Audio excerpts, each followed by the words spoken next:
Welcome back to the Titans of Foodservice podcast. This is episode number 10.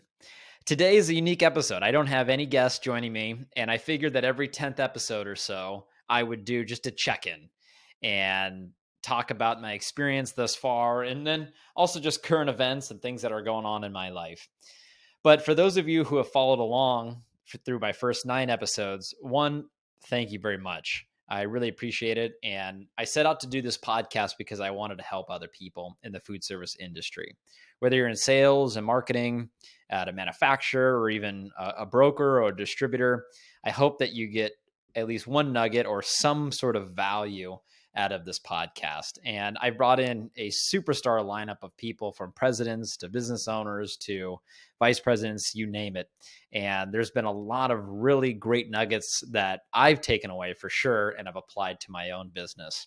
It's unique to see and talk to other people who have become successful in their line of work, even if it's different from me. As you know, I'm a food service broker, but it's interesting to see and hear how other people work, how other people got to where they are today. There's so much to take away from that. So, and one thing that I was not expecting was that the people that have come onto the podcast, I've gotten reception that they've heard from a lot of people, because I usually advertise on LinkedIn, and then you can find the episodes anywhere you listen to a podcast: Spotify, Apple Podcasts, YouTube, so on and so forth.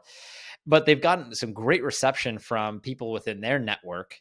And I noticed too, when I post on LinkedIn, that person will also, that post will start getting likes from other people within the interviewee's orbit. So really cool. Gotten some great feedback on it so far. And again, thank you for listening through my first 9 episodes. And here we are, episode number 10. Very exciting.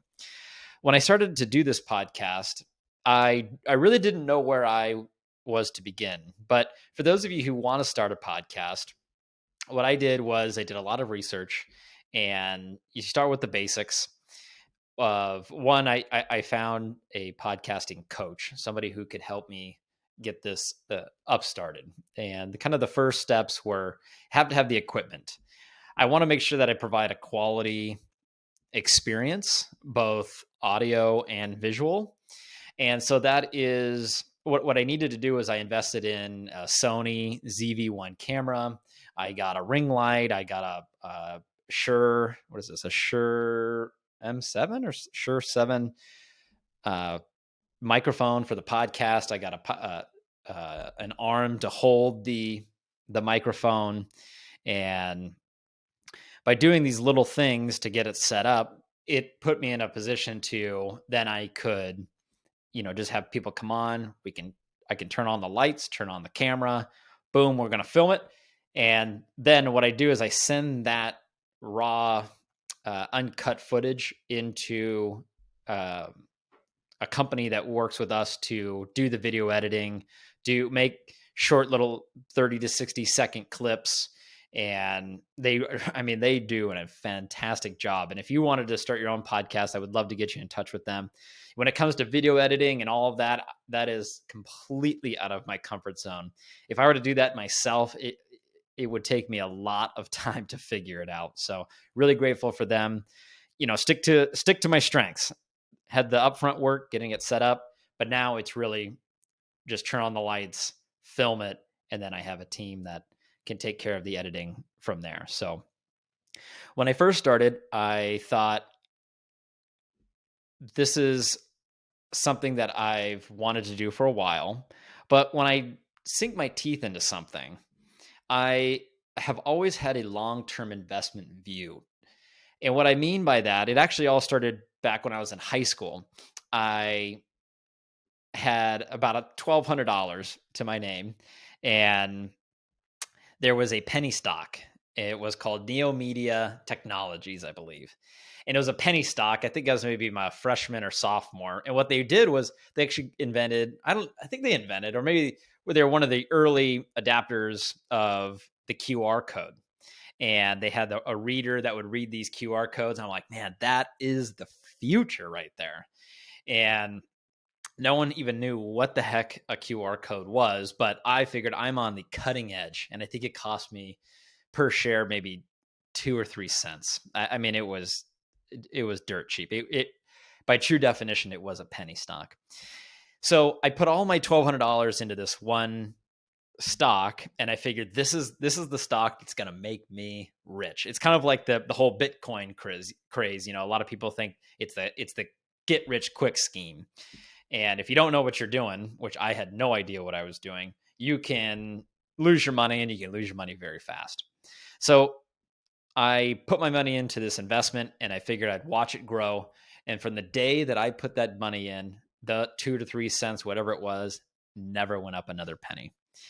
And it was so sad. And actually, just a few years ago, I held on to the stock, and the company, I don't even think they're in business anymore, but it went out of business, and I sold off the stock. And I think of my $1,200, I think I got maybe like $20 back. I mean, it went down to just zero. So I got my $20, and it was the most expensive. I went and bought lunch with it. I got a sandwich, and it was the most expensive sandwich I've ever had in my life. So, but it taught me an interesting lesson. And that lesson was one, even though at the time I figured, this company with QR codes, they're cutting edge. And I mean, look at it now. QR codes are everywhere thanks to, the advancement of technology due to the pandemic and everybody needing to pivot. But it was a life lesson to be learned that there's no way to become successful at anything just overnight like that. And there's no quick gratification. There's no quick success. So going back to when I wanted to start this podcast, I figured whatever this is going to be, it's going to be a 10-year investment for me. It's going to be an episode every week, and I would just stay consistent with it over long periods of time. And I know, this is my 10th episode, but it'd be interesting to see once I get to 30 episodes, or once I get to 100 episodes, or 1,000 episodes. The show and channel and podcast itself will adapt, and it'll change, and it'll evolve. And over time, I'll become better at this, and the content will be hopefully more rich for the people listening along. So long-term has always been my view. And ever since I lost my $1,200, I have the same exact view. I have two different investment types that I invest in, and it's something I don't look at them daily. I put the money in, and I just let it grow. Especially now at this point in time, it's February 2023. And at 29 years old, I got a long life to live. And you should look up on Google one time a compounding interest calculator. That's always a lot of fun. And put in a starting amount. Let's just say, I don't know, put in $100. And let's say you put it into some sort of index fund that gets you, on average, it's a good return. Let's just say 8 to 10%. And 8 to 10% on that $100 between today as a 29-year-old to, let's say, 65 or 70, that they say that's the retirement age. I think I'm going to go forever, but we'll see. But let's say between 29 to 65 or 70 at an 8 to 10% clip, a $100 investment, that's going to become thousands of dollars. It's going to compound on top of it, where I could have spent that $100 and gotten myself a nice new shirt. But really, by delaying gratification is really what it is, and putting aside my needs and wants right now to pick them up on a greater scale down the road. That has always been my mindset. And it was a $1,200 lesson to learn that. But now that's, look at some of the wealthiest people in the world, Warren Buffett and Charlie Munger. Their strategy is not buy and sell stocks. It's a buy and hold strategy. And for a long time, they talk about they own stocks and whatnot back from the 80s still. And they just become behemoth monsters, these funds that they have. And so I take the same exact approach. I stay in my lane of what I know, and then I invest in the long term. Not giving anybody investment advice. That's just how I live my life. It started with my own business, Portillo Sales and Marketing, the food service brokerage. I knew, it was very slow to start. There was a lot of days where we just didn't make any money, especially in our first year. And I remember we initially went out and found a person or two to join our team, even though we had no money coming in. And we ran out of money out of our own personal savings. My dad and I, I started my company with my dad, and we ran out of money after a little while with this employee, just paying them. And it was scary, but thankfully everything works out for a reason. When I don't necessarily have a backup plan when I go into things like this. I put my head down and just grind and just work and just stay focused at it. And I know over time that I will be successful, or I'll find that I need to pivot and maybe look at it at the equation a little bit differently. Yeah, I've definitely done that with my food service brokerage company. We started one way, and the way we are today is similar, but there has been changes throughout the years. And so when I say I'm going to do this for 10 years, at least this podcast, it's hard for our brains. I think, I don't know if our brain can even comprehend ourselves in 10 years. So if I'm 29 today as a 39-year-old, my brain can't even imagine myself as a 39-year-old. What am I going to look like? Will I have gray hair? Will I even have hair? So it's so hard to imagine ourselves in the future. So what I've done and what I've learned is it's all about forming habits, and it's doing things in the short term on a consistent basis. So for example, in the most easiest terms for the podcast is one episode a week. So just film one episode every week. And by doing that same habit and getting used to it and getting comfortable doing these interviews, because there are times where I feel nervous. I feel maybe unprepared. I feel, especially as I get more and more guests on, there'll be more and more people that I don't know that well. And it's learning about their life and their story right there, right in front of me when the camera's rolling. So when I stay just consistent by one episode a week, I'm not only getting better myself and building my audience and building my message over time, it really starts to magnify. And if you go back to that compounding interest calculator that you can find on Google, I think irs.gov has one. And it's not, you can't just see it just in the numbers by putting in your $100 to start and then 8 to 10% over time. You can see it in anything in your life. And the most successful people in this world, sure, you have those people out there that do have a get rich quick scheme, or they become successful overnight. I mean, truly just fall right place, right time, or they just have some sort of genius that is unmatched. I don't know. I'm not one of those people, but those people are the extreme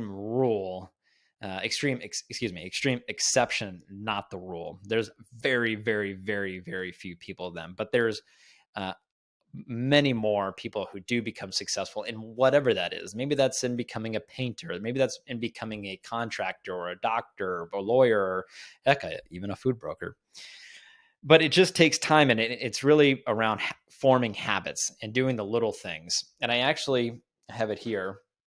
I found this cool thing, and this is not a plug for them, but it's called an Oak Journal. And I fill it out daily, and you write down, things you're grateful for, and your vision for the day, and kind of your agenda. And it makes you think differently, but it also makes you focus on your habits. What are your 90-day goals? And on that day, let's say it's a Tuesday in time, on that Tuesday, is your actions going to influence your 90-day goals? And it just kind of keeps track of that. So even as we come into a recession, or at least, let me say this, there's the fear around a looming a recession. You hear people say this is going to be the end of the world, and this recession is just going to be terrible, and it's going to be so scary. But then you have other people that say we're not going to be in a recession, or it's going to be a quote unquote a soft landing.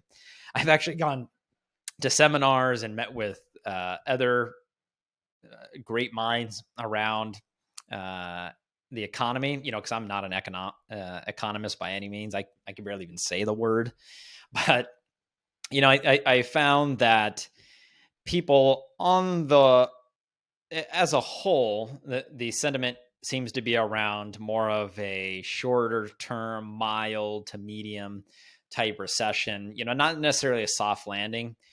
the definition of a soft landing is really you land soft and it just keeps going up from there. But I think that's only happened a couple times in the history of our country. So a soft landing, is it possible? Yes, nothing's impossible, but really planning for that short-term kind of recession and it being mild. But in that time, it's valuable time to take advantage of. And what I mean by that, and you can see it through the pandemic, is you never want to let an opportunity like this, and while in the short term, it may be very difficult, it may be very scary to navigate, it's looking at, again, what is my long-term plan?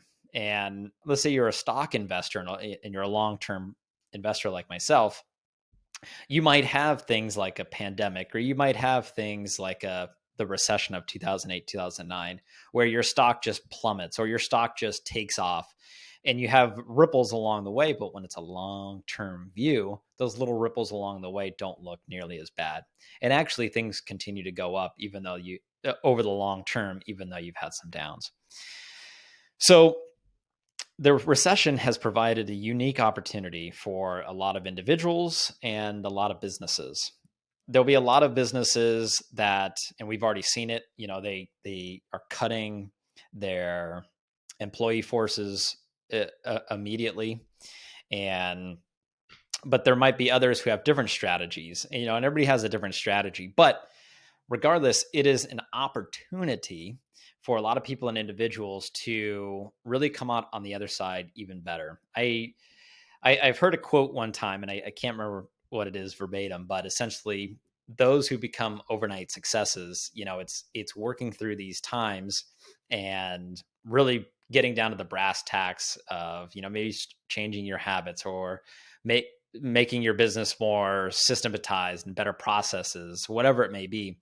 And one day, as you come out of the recession, for example, people start recognizing you, like, wow, you've really grown. And you're kind of an overnight success. You came out of nowhere, because nobody's necessarily looking, especially when you're smaller. And it's kind of a unique opportunity that we're in right now to have that exact thing. So like any situation, it's both an opportunity and a threat depending on who you are. So there will be a lot of people that really take advantage of this recession or whatever it may be, or economic downturn, whatever you want to call it. And they may say, you know what, I'm going to take the time to better my business. So that's something that at Portillo Sales and Marketing that we're doing, is looking at what can we systematize?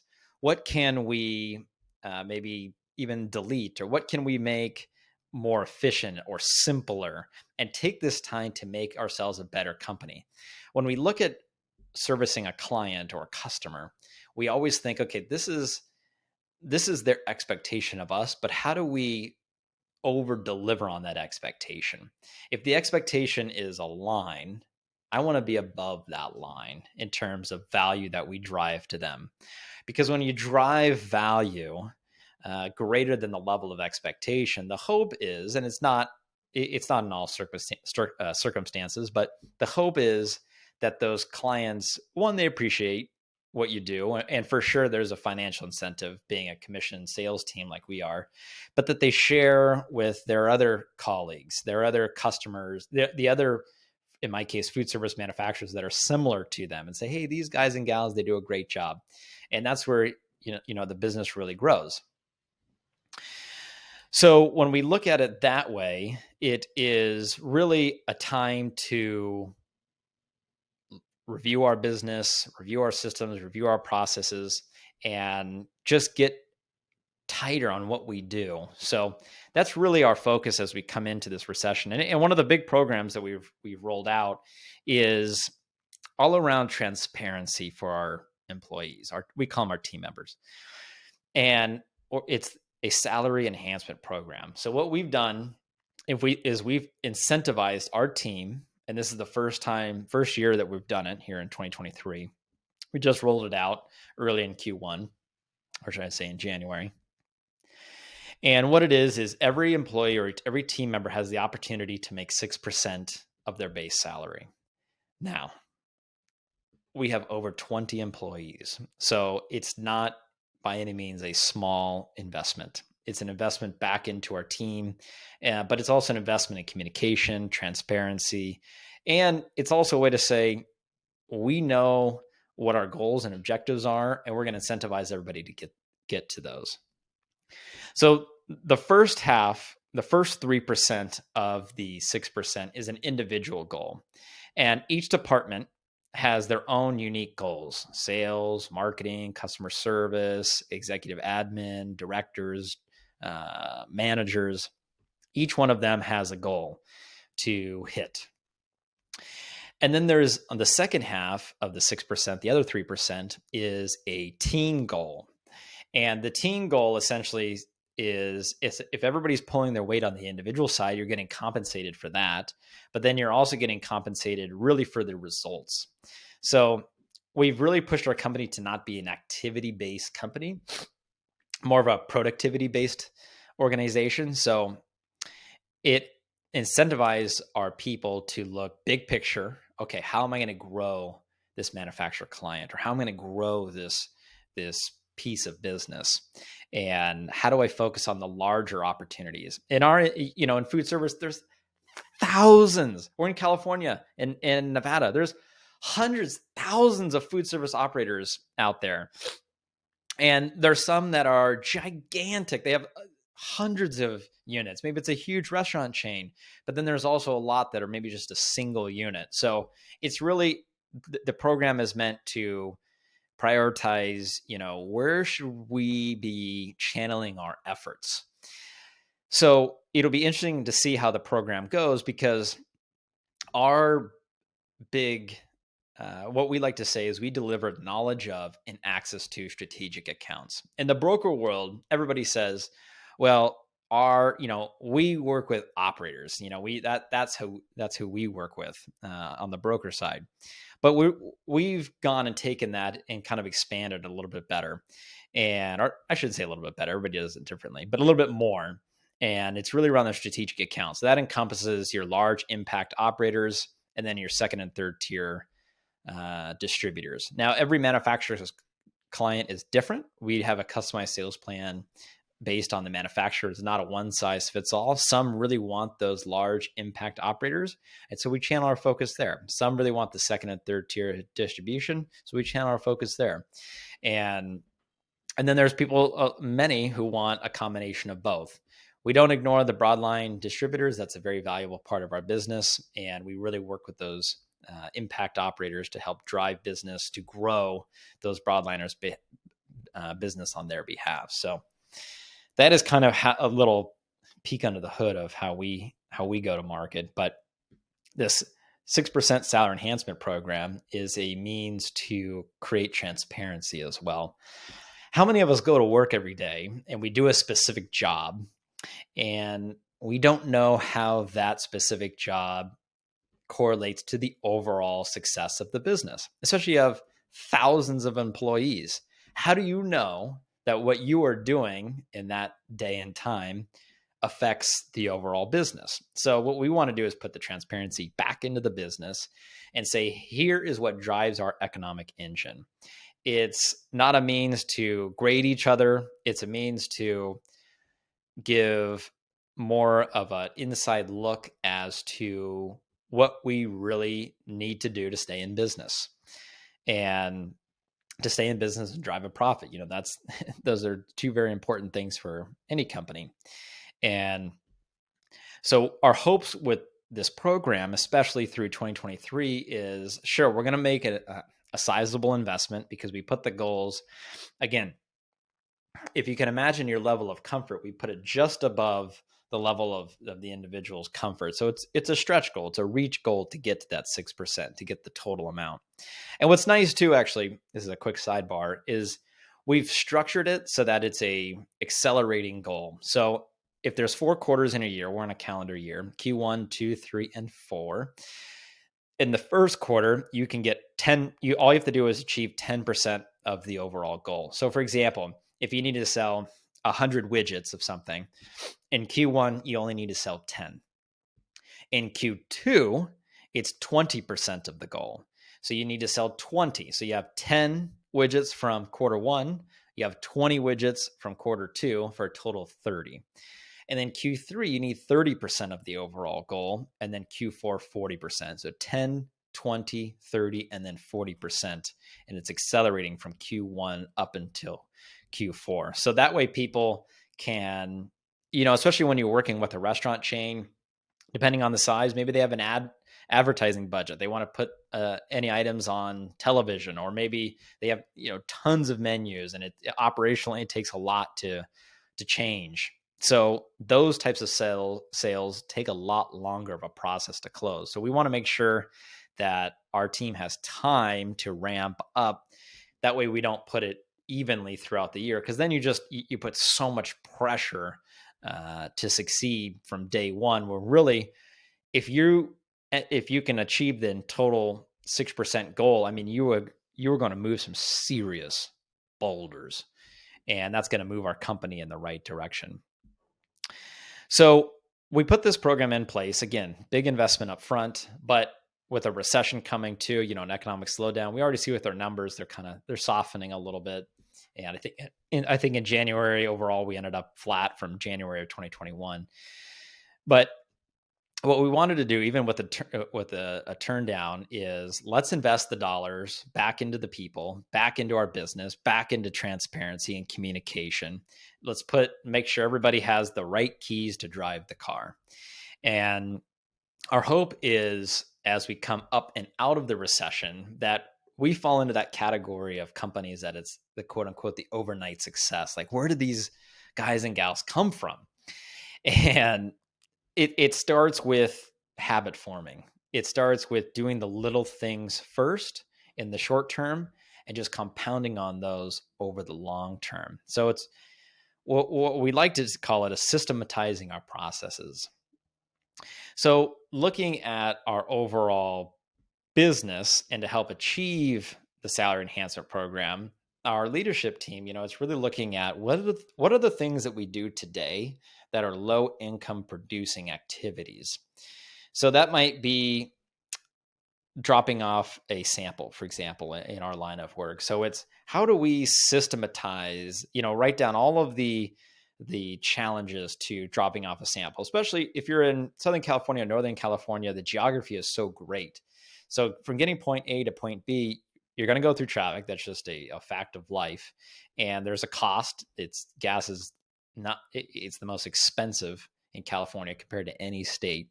So from getting point A to point B, how can we keep our sales team selling? How can we keep our marketing team marketing? How do we keep our customer service team staying on top of customer complaints and order entry and so on and so forth?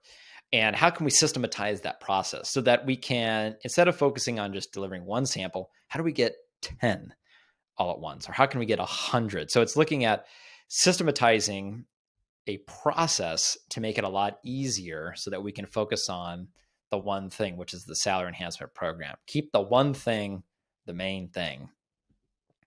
So that is also a big focus for us here in 2023, is looking at whether all those, like I mentioned, the low income producing activities, and how can we turn those in, either systematize it or delete it, and then fill that time with high income producing activities, presenting products to a restaurant chain, or working with a manufacturer client, or putting together sales plans, so on and so forth.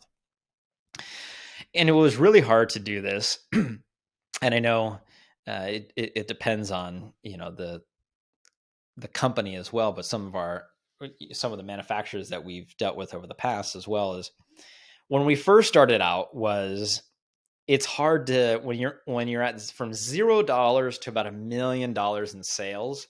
For us, it's the overall business in California, Nevada. Maybe for a food service manufacturer, maybe it's in a certain market or certain geographical territory, where when you're from $0 to $1 million, it's really, really, really difficult to get that horsepower to scale and drive your business. And I especially found when we were starting up our business, it was a lot of my dad and I doing every function of the business: sales, finances, going to the mail to get the checks in the mail, finding new clients, setting up market visits, doing the market visits, doing the year-end numbers for our accountant, HR. I mean, we did everything, and your bandwidth gets strapped. But that's okay, because when you're from 0 to 1 million, whether you're selling your own product or selling somebody else's product, it's in those moments where you learn so much about the business and learning about the different job functions that it takes to be successful. But once you get to that million, especially on the entrepreneurial side, you start to notice that I have revenue coming in to hire people around me that are better than me. For me, when it comes to HR, for example, I don't know the first thing about HR or customer service. Our customer service team, I mean, is light years ahead of me. What they do, I couldn't even imagine doing. They are just so much better at that than I am. So it's working with the right people and all of us sitting in the right seats so that our company can move forward. But really, it takes some time to get to that point. And really, you need dollars or some sort of initial investment up front to be able to spend. But as you got up to $1 million, and you're going to see, I'm going to parlay this into food service manufacturers as well. As you got up to $1 million, you can kind of start to scale from there. You start to notice trends in your business where there's certain segments. Let's become more niche focused, as opposed to selling to everybody. Let's just sell to a certain segment or segments or customer types, whatever it may be. And let's just focus all of our brand messaging around that, our marketing, our point of sale, our sales presentations, everything that we do, let's build it around that business and let's focus on it. If you are selling an item that is not meant for the K-12 space, then don't show it to the K-12 space. You're going to waste their time and your time. So, or if you have something that's meant for K-12 and it's specific to the school nutrition guides that they require, maybe it's not a fit for other types of segments or other types of customers. So, it's really determining what that niche is and really kind of fine tuning on what it is and building the infrastructure around yourself to scale the business. When we work with food service manufacturers, we've really found that our core customer and the brands that we take on have a couple million or more in gross sales within California and Nevada. And typically they have 10 or more points of distribution. And that's really our bread and butter. Those are kind of I shouldn't say bread and butter. Those are the minimums to have. We're not necessarily the make your first dollar team. We're more of the, hey, let's give you the horsepower to market at scale sales agency. So when manufacturers reach out to us who maybe are not in that spectrum of 2 million or more, 10 points or more of distribution, and they're closer to 0 than 2 million, it's difficult to find a broker. It's difficult to get up and started. And there's a lot of, it's painful. I know, because I try to help as many people as I possibly can. And excuse me, in talking with them, it's, maybe a broker might say, I can go out and show it to some customers and let you know, or maybe there's some sort of retainer, some sort of upfront investment. But really, when you're just starting out, maybe it's not necessarily most needed to find a broker up front. Maybe it's bootstrapping yourself and going out, finding new business and building it slowly, but learning along the way. That way, as the business grows, you can then hand it off to a broker, or you can hire a direct sales rep and then a broker, then a direct sales rep, kind of have a progression as you move up. But really, it's going to take a lot of effort on yourself to go out there and pioneer that business. And that just takes time. It takes effort. And even like myself, when I started in food service, I had no relationships. So initially it was just getting people to know who the heck I even am and that I even exist and have a heartbeat. So I would have to go out, drag the bag, and I started small. I started so small. I would walk up and down Pacific Coast Highway with my bag of goods, my bag of samples, and we were doing just pro bono work pretty much for food service brands, and going to different cafes down Pacific Coast Highway here in Orange County, and really not have a lot of success up front. The size accounts, they weren't really driving any volume. If I'm selling a case a week and I'm making 5% on that, I mean, it's going to take me forever to make any kind of significant money. But I learned so much during that process that as I started to build relationships, I started to get comfortable making these calls. And so as I got comfortable, I was able to move up and move to maybe a 3 to 5 unit operator, maybe a 50 unit operator. And then, kind of the language and the verbiage around what they talk about, what they need it changes. Getting into second, third tier distribution or broadline distribution, it started to learn their language, their lingo, and it was really growth, but it took time to get there. And you can read books or, hopefully listen to this podcast, but it just takes time. And that 0 to 1 million is just brutal. I know it is. It's frustrating. But there's no, going back to when I originally said, there's no quick way to make a lot of money or to be successful overnight. It just doesn't happen. It's a long-term process. View yourself, if I could do this, if I'm going to do this, if I'm going to start a food service manufacturing brand, I'm just going to start a brand in food, heck, any industry. It's the long-term view of things that really go the furthest. And it's so far and few between people who just become successful in a year or two. It just takes time. So if you're one of those manufacturers out there that is struggling to find a broker, and maybe I'm speaking directly to you, just know that you're not alone. It is very common, and it just takes time to build your sales. It takes time to hone in your brand messaging, to get your production set. But just keep at it. Don't quit. Never quit. And you'll be shocked at the results you have over a long period of time. So thank you for joining me here on the 10th episode of the Titans of Foodservice podcast.